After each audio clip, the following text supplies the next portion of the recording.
Hi, everyone. My name is Kim Ann, And I'm Cinda Kay. and this is our podcast, Superpower and Sidekick. Where we team up with spirit to live a life beyond our imagination. Yes. So, what shall we talk about today, Cinda? It looks like we're matching again. I like your Yes. background. Yeah, we need to get you a lighter, I don't know, or maybe me a darker. I don't know. I was trying something new today. Figured get a dark background, but now I feel like I'm in the dark. Well, we'll play with it. It's going to evolve to however it wants to evolve eventually. Yeah, eventually. All right. So, what shall we talk about today? Well, how we judge ourselves rather than allow ourselves. That's what I was thinking about. That Mm, sometimes we have so much self-judgment that we will stay in an uncomfortable position, situation, job, relationship long past what we're supposed to because we've been conditioned to this is what doing it right is, or you have to do it this way, or this is what you planned. For myself, I was a hairdresser. I was very successful cosmetologist, and I thought I would do that forever. I didn't know that the job was actually going to make me sick and I couldn't do it forever, and those plans could no longer happen.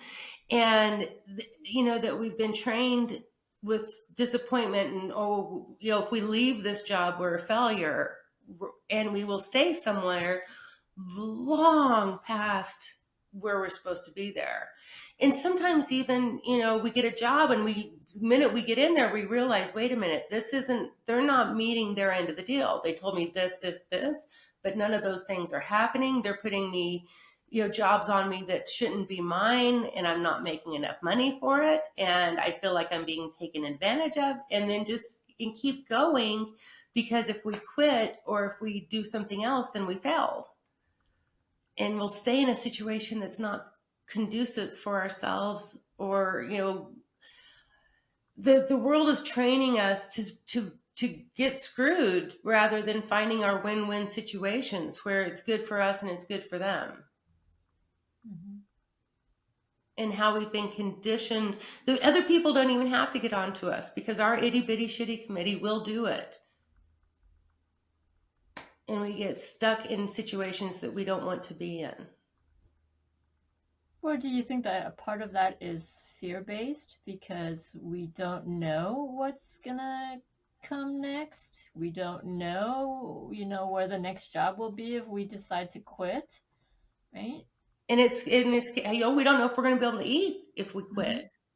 Hmm. Yeah. And, but if we don't put our toe out there somehow and start trying something else, I see people every day that hate their jobs and complain about it every day and aren't doing anything at all to change it. Hmm. Even, okay, so if you don't want to give up your present job, you could still fill out a whole bunch of resumes and, put applications in other locations while you're on the same job. But it's so hard to do, and it's still hard for me to do. So it's hard for me to tell other people to do it. But every time I have done it, I've learned it works. That if you go ahead and jump, things start arranging to catch you. And usually those things don't start arranging until you make the leap. Mm. Yes, that's a very good point. Until you make the leap, until you make the decision to do it, then spirit will know what to do and how to help you, right? And all of it is so energetic based. When we decide what to do, we send arrows out Hmm. to what we want. Right. And our energy is being directed, and we are manifesting if we realize it or not in that moment. Hmm. But if we stay in indecision and it's just, oh well, it's uncomfortable, but what about people are taking advantage of you? And if you stay there, they're just going to keep taking advantage of you. I remember I was a cook. Well, first I was a waitress, and then she talked me into cooking. And the next thing you know, I'm basically running the whole restaurant. I was only like 17 years old. And I remember her telling me one day that, oh, well, the cook, she can't come because she's 70. You're the only one young enough that can handle it right now. And I went, I'm going to be old before my time if I just keep letting her shovel everything. And if I'd have let her, though, I would have worked every shift and pretty well run around and done every job in the place. And she would have been happy for me to do it. I felt like I needed to go to college, that I needed to go on to cosmetology school. And whenever I told her that, you would have thought that I had completely betrayed her. People are not, especially employers, are not here for our best interest. Ooh, I like where that's going. That to me is a spirit specifically has taught me that I have to stop working with people that don't have my best interest at heart. Doesn't matter what it is. So the trick is, can you find an employer that holds your best interest at heart? Yeah. And that comes with like friendships too, right? Or relationships, all the above. Spiritual teachers, I learned really quick, do not follow someone that doesn't have your best interests at heart. And but I actually had a message that I needed to call my inner circle because not everybody had my best interest. And it was weird. I didn't know there was 2 or 3 people that were flat out lying to me. One had a huge Tinder addiction, and I did not have a clue about it. But it was not long after I got that message that it started getting revealed. I do tend to be gullible because I really do. I look at people and I believe the best about them. I believe everyone's a good person. And I want to stay that way. I don't even actually try to change that one. There's a lot of things about my character that I work on. I think that's one of the good things, so I leave it. I would, even though I have been shown otherwise, I would rather think the best of somebody when I can. But it's pretty amazing when you get shown that not everyone has your best interest at heart. And there are some pretty crappy people in the world. So how do you start doing that and kind of enclosing your circle and making sure that the people around you do have your best interest at heart? How do you filter, I guess? I think some of it is we got to be really aware if we're stuck in any kind of false narrative or villainization by anybody. Because a lot of time people can emotionally manipulate us into doing things that we may or may not want to do. And that's usually where it,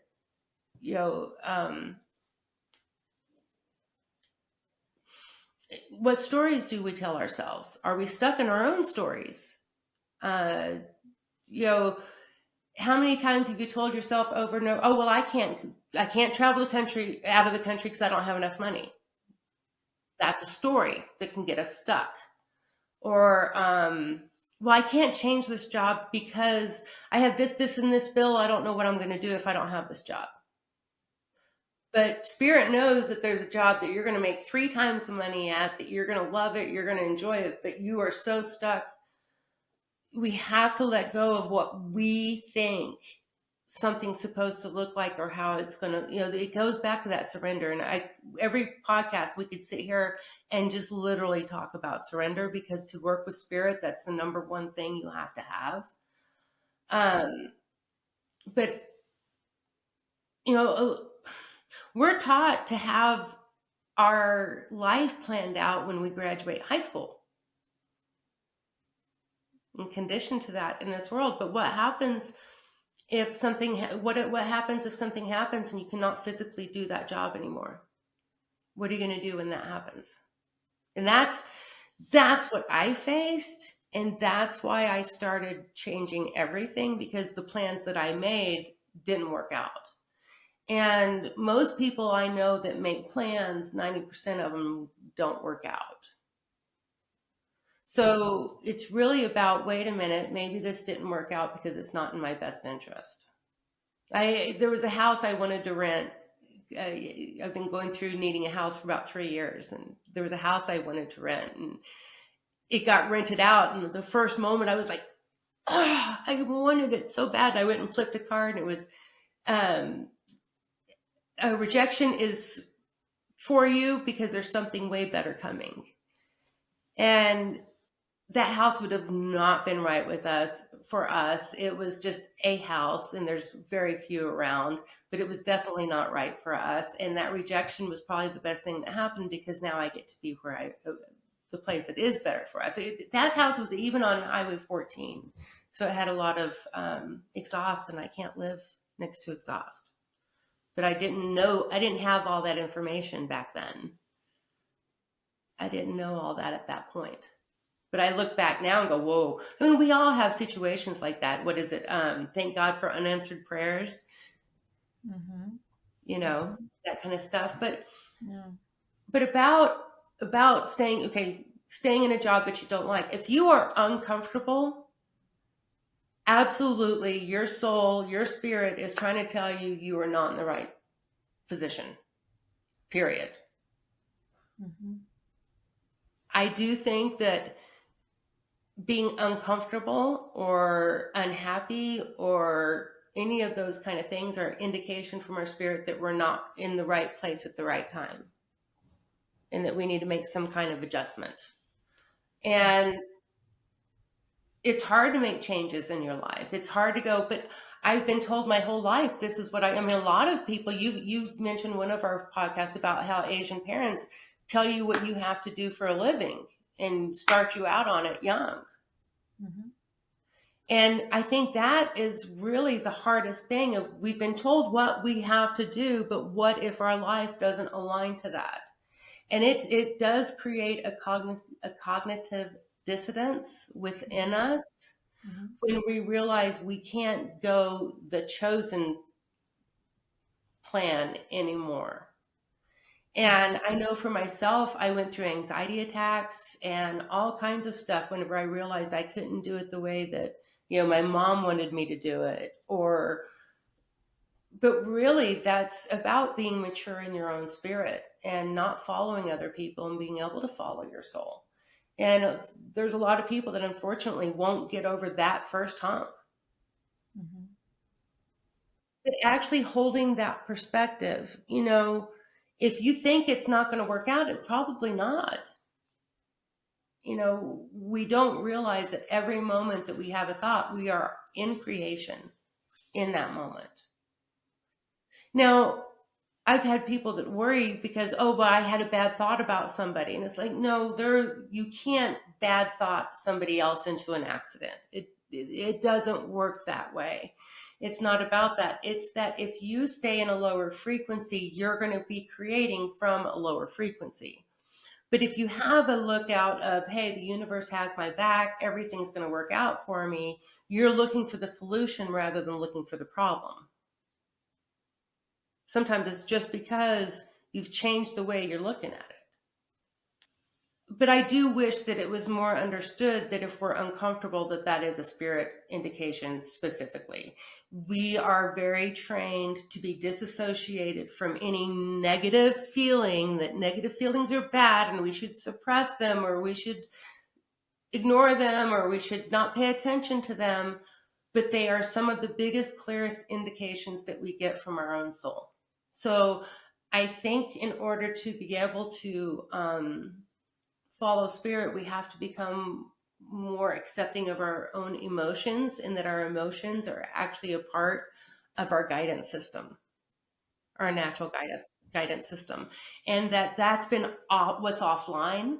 And so the more that we turn and face any of those ugly, nasty emotions, we realize they actually have really pertinent information for ourselves to be able to make new decisions and new choices.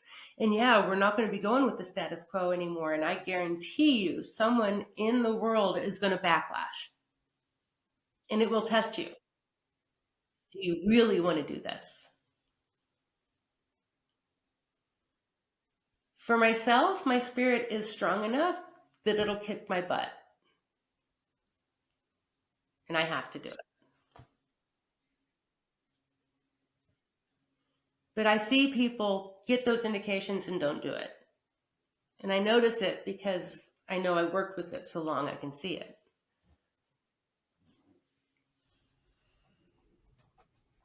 Yeah, that's good advice. I mean, if you are feeling uncomfortable, unhappy, it's Depressed, depressed, yeah, um, yeah, angry. Anger. We could make a whole podcast just about what we have done with anger and that we don't use it for what it's actually made for. I was taught that, this whole spiritual bypassing kind of thing. Like you cannot get angry, you cannot. But I was also groomed and trafficked and all kinds of stuff. And I realized that not having a big, healthy no, and we are conditioned out of those feelings so that way other people can control our actions. If you feel anger, there's somewhere you need to set a boundary. But generally, the first thing we do is we turn on ourselves and get mad at ourselves for feeling an emotion. So you talk about like getting signs from spirit, and I know that you're really into numerology and how spirit talks to us through these numbers, whether we're kind of, on the right path or not. And I then need to certain make a list. numbers will show up throughout the day for you. So can you talk a little bit about that? Well, like my Instagram, I'm Syndicate333 because I had to actually add another 3 for other reasons. But 33 is my life path. If you add up all my numbers and you reduce them, that's what you add and reduce. That's part of numerology. But you don't reduce 11, 22, 33, any kind of, they're called master numbers. So you don't reduce those. Well, I started seeing 33s like all over the place, and it would guide me. And I remember the first time I went to Australia, when I went to when I went to the hotel room, it was number 33. So I knew, oh, I'm at the right place. When I met Mike, his life number was 33, and it blew me away. And I was like, oh my gosh, there's something to this. One of the ways that I utilize it is like if I drive to town and I see 2 cars in front of me, both of them have 87 on the license plate, I know that that number is for me. Or, hey, I just went by 108 mile marker and it says 108 on my clock right now. Ooh, that's a sign. It can be things like that. And I know I've studied all the different vibrations of the numbers, so then I can figure it out of what the message is. I had a friend that used to say, Cinda, they code you because, and that's how I figured out first that I was even psychic, is because I see patterns, and patterns in nature help give me signs. Another good example of it is runes, using runes, runes. And they're all different organic shapes, but later, if you learn these, there's 2 twigs laying on the ground as you're walking. There's a message. I do think that the intelligent universe is constantly communicating with us, and the more doors that we give it, the easier it is to communicate. So we can use numbers or like runes, runes, and other different kinds of things for spirit vocabulary. So that way we have more doorways for spirit to come in and speak to us. So I like to use numerology because numbers were they were long before taxes and adding up our pennies. Numbers have been around a lot longer than that. And each number carries a certain frequency. Same with, like, Sanskrit is a energetic language. And so you actually can create certain vibrations by saying certain mantras, for instance. Numbers are like that. They can carry their own frequency. So, the whole, for instance, in the Holy Bible, they use the number 666. That's been mentioned. Well, 6 is actually just materialistic. So it's saying don't focus on the material. It's taken care of. Focus on spirit and everything works out. It's really something way more, I see it more simply, because 6 is family, home, hearth, the material type world for the number. So instead of looking at it as evil, it's just remembering to keep our priorities and where we choose to focus. Whenever I worry about the material, I can get stuck real easy. But when I surrender that and just do whatever is in my path and what's ahead of me, that kind of stuff does generally work itself out, for instance. But it was funny, whenever we went to go sign on this house, Mike and I saw 6s everywhere on the way there that day. But 6 means home. Wow, that's nice. For instance. So, it's funny. Whenever I'm reading for somebody, I always ask somebody what's the first number that comes without thinking about it. And I generally don't have to ask it. I almost always, I know what they're fixing to say. And more often than not, it's 7. A lot of people pick 7 because generally if they come to me, it's because they're spiritually seeking, and that is the number of seeking spiritually. Interesting. For instance. If you're, I guess, trying to find an answer for something and you get you start seeing numbers, so how do you a website out what the meaning of it is? Well, it's Joanne Scribes, I think. She's out of Australia. I like hers. There's a lot of them. You can Google numbers and you can start learning numerology that way. I like hers. She is consistent, but she also repeats a lot of her stuff over and over. So I take it with a grain of salt too. For myself, I really learn numbers through using tarot, because all the you use Roman numerals for the major arcana and regular numbers for the lower arcana. And I started learning a lot about the vibrational frequency of numbers through the cards that are of said number. 9, for instance, has a lot to do with hermit, going in within yourself to see yourself. If you look at the number 9, it's looking in on itself. For instance, 5 is change. And if you flip it over, it looks like a Jeep that could just drive over anything. And I see them this way, and I kind of see the frequency along with that. But tarot had a lot to do with me understanding numbers, and also the path of tarot teaches about the different elements. You've got air, which is, or swords, which is air or thoughts, the thinking realm, and then you've got hearts or water, which is the emotional realm, and then you've got wands, which is fire and passion, and then pinnacles, which is earth and material matters. So then you start seeing how the numbers work with the elements as well, because it's all intertwined. And this is true with whenever I study numerology, elemental type stuff come up with it as well.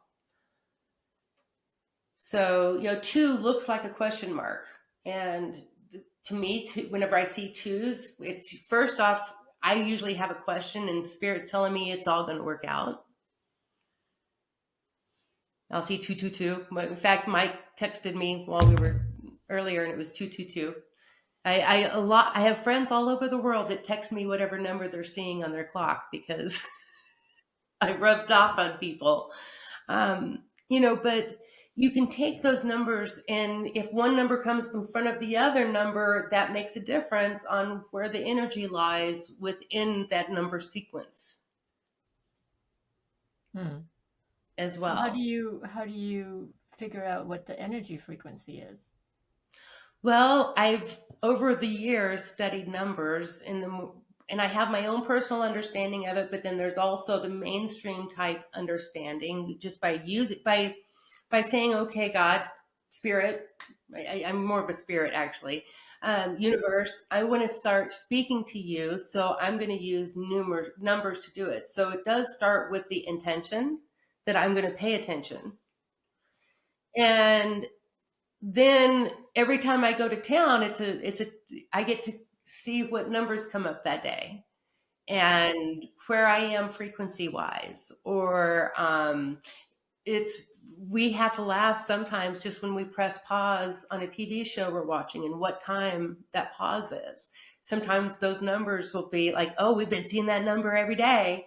That's another thing is just you see them flip over and over. Like I here lately, I've had 7-Eleven like crazy. And I had that 4 years ago and I hadn't had it in a long time, but it's back all of a sudden.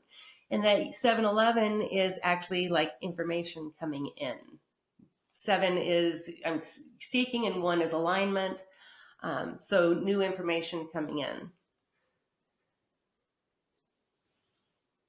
But so there's all kinds of books out there. I didn't do it through a book. I did it through just Googling. Whenever I would see a bunch of numbers and oh man, I saw repetition, repetition, repetition. So I'd start looking it up. But then I did sit down and start studying each number. So that way, whenever I would have them, it would be more automatic and I wouldn't have to look it up. But it took some time to do that. But some of them you just think about it. I mean, a 0 is you go back to nothing. That is that in Tarot, it's the Fool. So it's taking that leap of faith, but going back to 0, going back to nothing. 1 in Tarot is Magician, but it is alignment, and it's alignment within your spirit and within your path. You're on the right path. 2 is High Priestess, but that's inner knowing and trusting your own intuition and not arguing with yourself. And it's the number 2. So 2 denotes balance, for instance. 3 is coming into community and creation, would be some of the elemental aspects of that number. 4, foundation, leadership, stage. 5, everything changing. Sometimes things have to be destroyed so new things can come in. 6 is that home, family, relationships. Your significant other is 6. 7 is that spiritual seeking, the 7 chakras, 7 lamp posts. You always hear 7 when you're talking about spirituality. It's a big number in spirituality, and it is generally some kind of a spiritual seeker. 8 is infinity, and so it's abundance and that never ending. It's also karmic. What you put out comes back to you, but it's abundance. So when we're in an 8 year this year, if you add it up and reduce it, it comes down to an 8. 9, I had already mentioned that, but that would be like the hermit looking within. It's also successful self-employment, but it's that we are the creator ourselves. And it's also, I've found, now this is personal, to be more feminine. 9. I can't tell you why, but from my own experience, I found it to be a more feminine number. 10 is that ending and starting back over again. And so is there a different meaning for each number, or does it kind of end with 10 and then it repeats itself because it's 11, 12, right? Yeah. And then and if it's a double number 11, then it's amplified. It takes whatever that number is and it's amplified. Yeah. Ever since I learned that from you, I pay attention now to to the clock, to the numbers, wherever I Do they go. ever speak to you now? Uh, Sometimes, yeah. Yeah, like certain times when I text you and then the message goes out at a certain time And and you'll see then it. yeah, yeah. Yeah. And then Like we you'll got stuck on 828 there for a minute because we mhm. were watching Manifest on that Netflix. Right, right. And I'm still 828 is still coming around, by the way. It didn't finish. Or I told you that one thing that happened on Lionsgate. So 808 became a number that means blessing to me. You know, sometimes it's specific. Hey, this happened on this date, so now that number means something to me. And the thing is, but I'm so glad that we came to that in the conversation because that's what spirit communication it is. It doesn't really matter what that number might mean to somebody else. It matters what it means to you. And spirit will use our own understanding to help teach us. So it's whatever you assign. You know, a lot of people will get stuck on rules. And I'm like, it doesn't matter. It's whatever you choose. But if you set that, then that's the way it's going to come through. But there are no real rules. Okay. So how is that different than when you do your tarot reading? Like the messages that you get through the reading versus, numbers. Well, numbers, a lot of time it's just for my own personal, I've got my own questions going on in my own life. And so numbers are signs from the universe speaking to me about my own questions. Whenever I sit down with tarot, I'm usually with somebody else, but it's still the same signs and symbols on those cards that speak to me intuitively and will start bringing up the claircognizance and the clairsentient and the clairaudient and the with clairvoyant, yeah, the visuals. Because there's a lot of times like I'll be reading for someone, the second I flip a card, it's not just about that card. I'll get 10 flashes that go with it because it's the symbol that sparks my own intuition. And that's just it. The number isn't, it's not the number, it's what it sparks inside of you. Mm. So So signs and how can someone become more, I guess, learn to read that more? to literally just start focusing on it and intention is everything. I would like for spirit to start talking to me through numbers, Mm. just doing that. I'm interested in numerology and I'm going to start looking up and studying what numbers mean. I guarantee you it's going to start sparking it. Mm. Okay. And Yeah. that's just it. You know, with tarot, first off, I don't use it for fortune telling. I Mhm. I think that that's actually propaganda that people have used against a very lovely tool.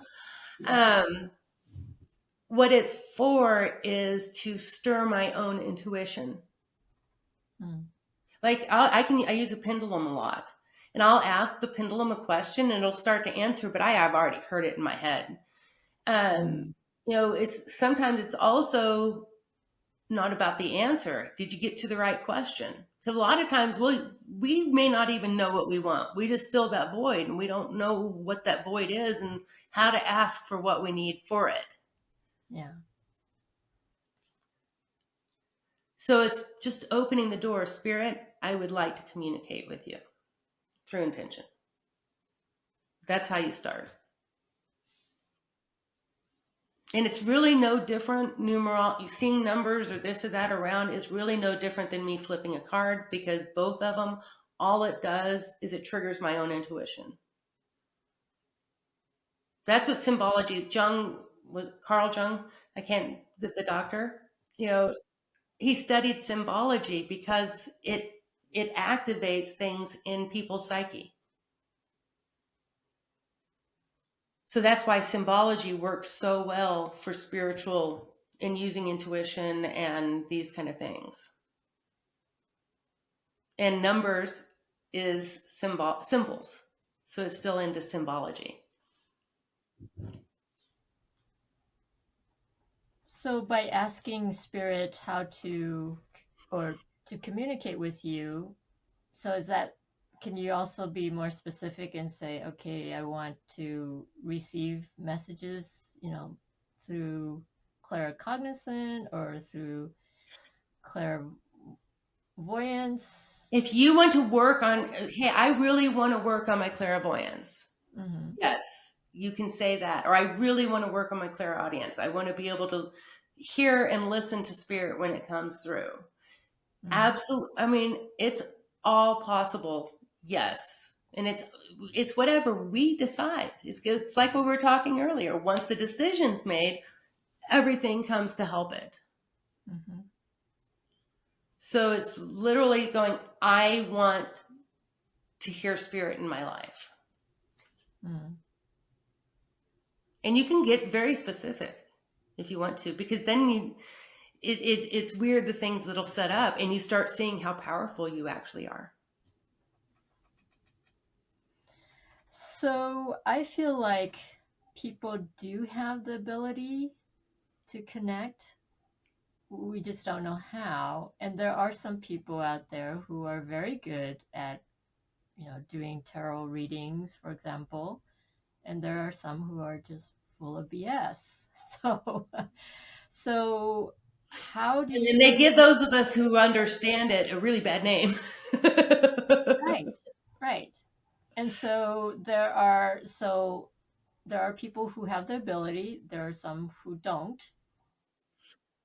Well, there's natural ability, and then there's also honing natural ability. There's also, I don't actually believe this, but I'm going to use it as a ruse.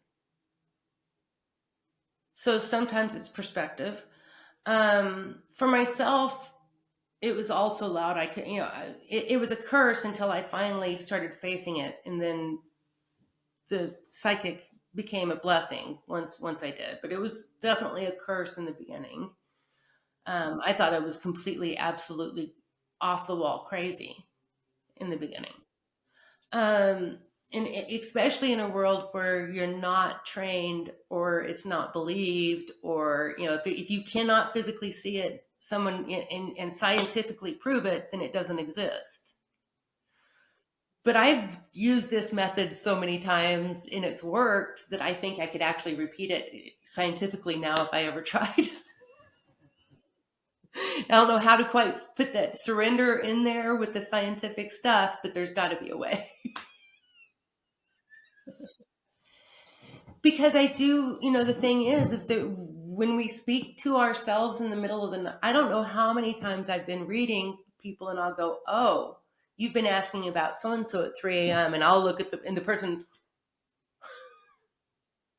because spirit's listening to you at 3 a.m. We are in our own mind. When we talk to ourselves, we are speaking to an intelligent universe. So when we decide to start doing it constructively and making a choice, for me, it's called, a friend of mine, Gina, hi Gina, used the wordage, spirit vocabulary. And I do think when we start choosing to create a vocabulary with spirit, they will use it. So some of it's the decision, and then some of it's study. And come on. You didn't see a red car at all until you bought a red car, and now you see every red car out there. Sometimes it's just focus. Right, right. True Same with enough. numbers. Yes. And that's just it, though. Whenever we notice a synchronicity, there's more of them. When they fly right by us, who knows how many there are, and we just don't even see them.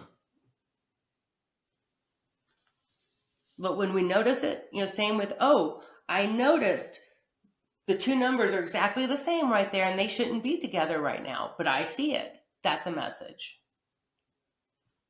Like the two cars with the license plate, or, oh, I stopped my movie and, oh my gosh, it's the same time I saw over there and I saw over there and I saw over there. They're trying to tell me something.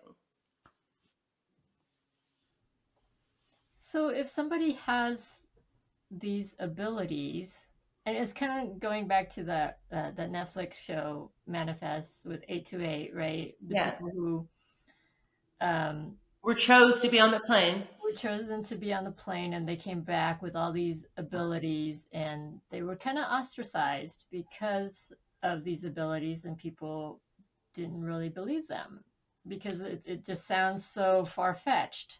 Or this is the one that drives me the craziest in media, is that anyone with telepathy is automatically evil, because that is how it's portrayed in the media. We have to remember that a lot of these gifts and abilities have been purposely persecuted by the powers that be, because by removing that, we become puppets. So, on purpose, our ability to do this, that's one, and it's just like a cult.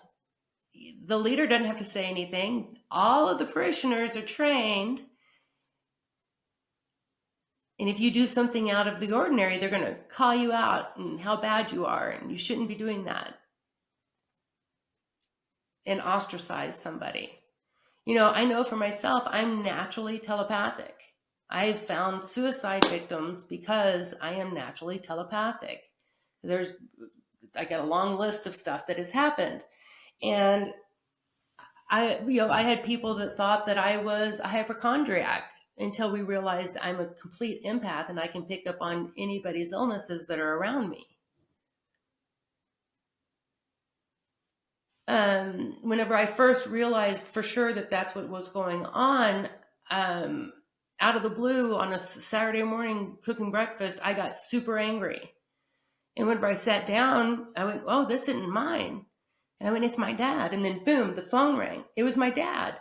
He'd just gotten a lawsuit for something my brother had done in the mail, and he was furious. So that anger, I had felt this huge wave of anger. I was just being telepathic with my father at the time because I loved him. And it came through. And I didn't, that was a sure sign. Oh, wait a minute. I have a gift here. There's something going on. That was my first real indication. Wait a minute. It's not what we think it is. And I had to kind of rethink everything. I realize now, there's a lot of times I'll have thoughts go through my mind. There's no way they're mine because I don't even know what they're thinking of. When I lived in Rio Rancho in a big Republican community, I was seeing the young congresswoman in New York getting shot. And I know I was picking up telepathy thoughts that people were having while they were watching TV. I don't like to live in big cities. I like to live in very small towns because of that. Yeah. But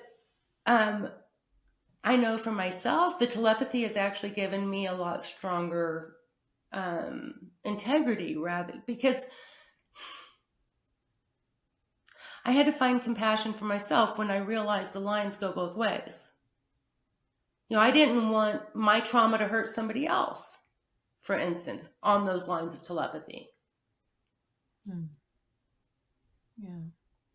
So I don't like that the media portrays it that way because I don't think that's necessarily true. But you look, every single thing they ever do on TV and movies about telepathy, and it's going to be an evil person.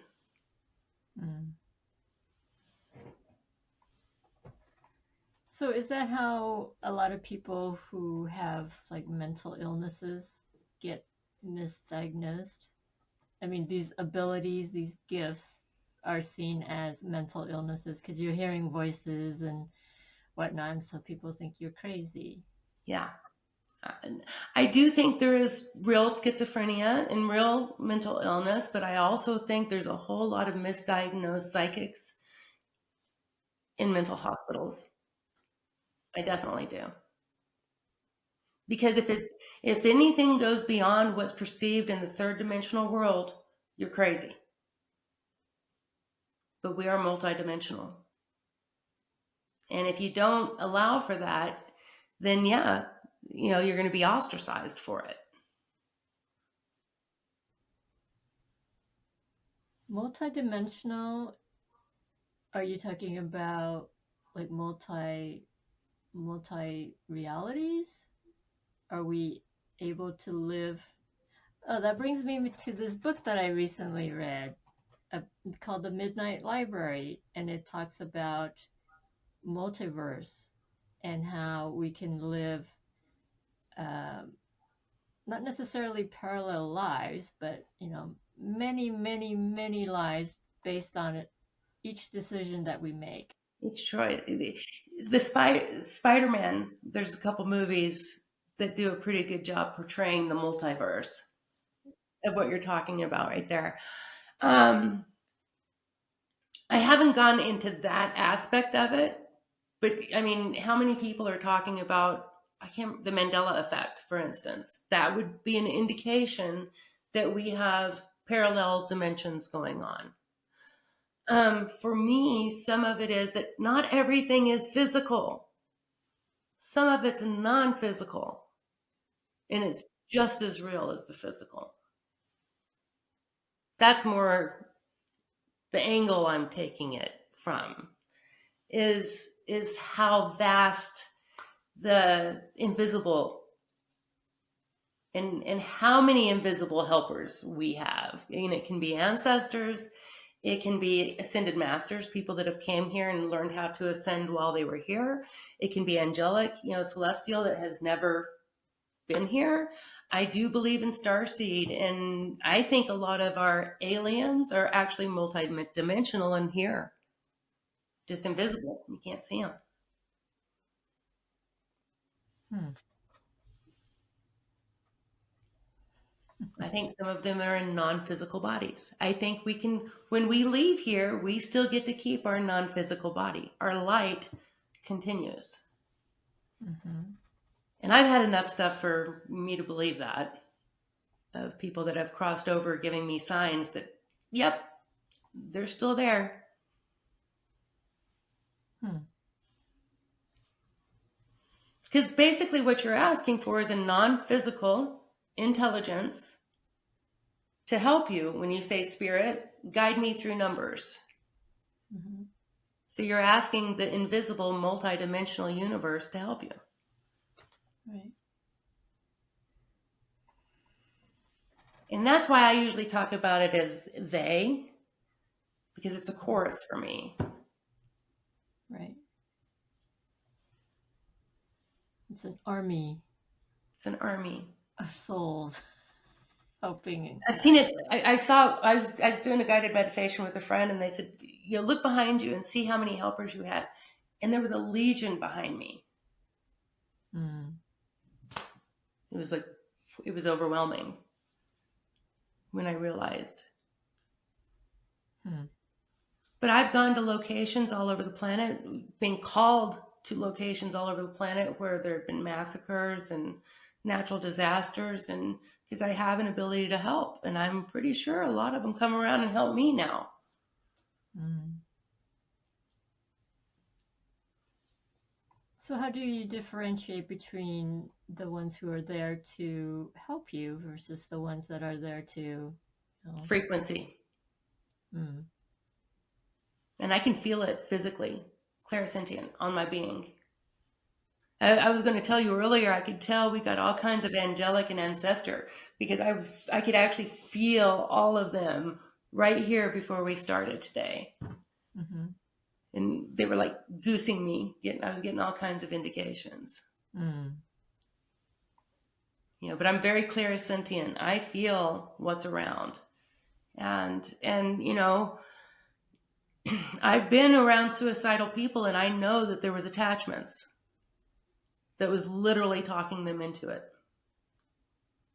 And low frequencies that are doing it. I do know that the non-physical is wide, and there are low frequencies as well as high frequencies, and there are mid-range ones that would really like to keep the status quo and keep working through fear, and they don't want us to face our shadows, because then it's very hard to convince us into doing something we shouldn't do, that would not be for our best interest. And that, it goes what we were talking about earlier about, friends having our best interest, everyone having best interest involved. That includes non-physical as well as physical. Yeah. There was do you remember the Medium TV show Mm-hmm. with Patricia Arquette? Mm-hmm. There was Yeah, I there. really like that show. I love that show.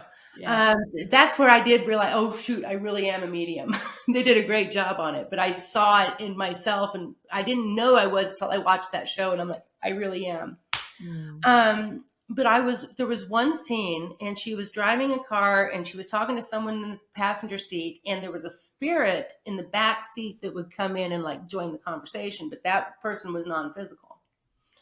And it basically came out that this was the person that talked Jack the Ripper into doing all of the bad things, and that he had been working and trying to find an American doctor, and he finally found a female that would listen to him.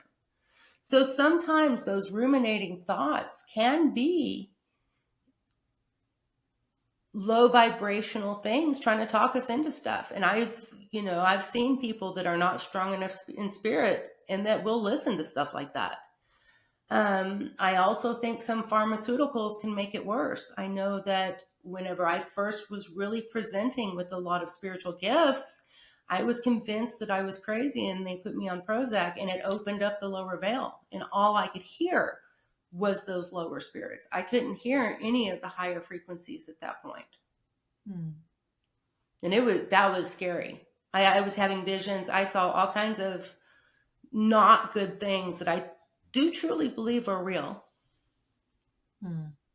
And, because I can see through the veil, but it changed that frequency, and that medication changed it so fast. And, a lot of people end up being very suicidal when they take that medication. I was one of them. Again, I think it was spiritual attachments. Mm. Literally just talking to you nonstop. But spirit is doing it too. And it's up to us to tune our frequency to either listen to the low frequencies or to the higher frequencies. And that I love, we came full circle. That's why I use numbers. That's why I use, different forms of divination, as they call it. But, the feminine intuitive arts is that I want to follow the highest frequency. So I give it doorways to speak to me. Through listening, well, it's through communion, when the religious, but it is true through that communion.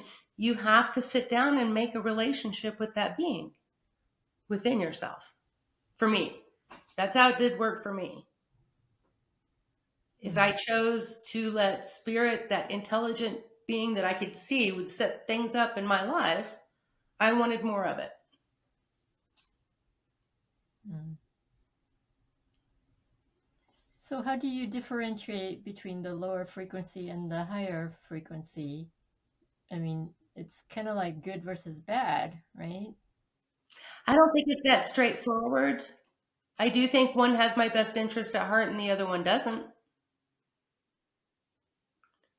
And that's one of the ways that I would do it. The lower frequencies usually come through with some kind of an attitude that doesn't feel good, and it feels dark. And when the higher frequencies, it feels, one of the problems I see a lot of people have is that spirit is leading you to what you want. But we've been trained, if you get what you want, you're a bad person, or that you're full of ego. I see that a lot of times. But spirit, your soul has put in you what you're going to do here. And it's through your likes and your dislikes that you find it. That was, okay, the whole TV thing that we talked about last one. That I thought I was a bad person. I was full of ego. Who am I to ever end up on TV? I thought I was ego deluxe. Mm-hmm. Not realizing I was an ego, thinking I was unworthy of something like that. Mm. Yeah. Like, we have to reframe everything from the ground up from what we've been taught. I think. Conditioning. Deprogram. It's intense. Yeah. And I'm lucky, you know, I'm pretty skilled psychic, but I still struggle with it. I mean, everybody does. And also, you know, I think some of it too, also, you know, you think, oh, I'm going to go on the spiritual path. I'm never going to suffer again. Good luck with that. It doesn't get us out of being human and living the human condition. There's going to be good days and there's going to be bad days. Mm-hmm. Oh, but that kind of thinks, you know, that witness part of you, that part that just watches everything that happens, that aspect of you, that's actually where I can go whenever to discern a message coming through. In that witness place, it's really easy for me to a lot of times to see if it's coming from ego or low frequencies compared to high frequency. So how do you get there? Surrender. Oh. Boy, we keep learning that lesson. Surrender. Thinking that we're better than spirit, I think, has been one of the biggest failings of humankind. That we are better than nature herself, and that we're not a part of nature. But when we realize we are a part of nature and we tap in, she gives us all kinds of clues on how to live a better life. And that's another thing. It's kind of backwards. To ask for help, you have to be sitting on the floor. So you're already more humble just by asking for spirit's help. One of the things that I've really come to is like, for like manifestation, for instance, if you are focused on everyone fighting over the last piece of pie, you're going to get caught up with them. But when you say, you know what? I don't want y'all's pie. I'm going to go in the kitchen and make myself a new pie. That you take yourself out of that game and realize that you're the creator.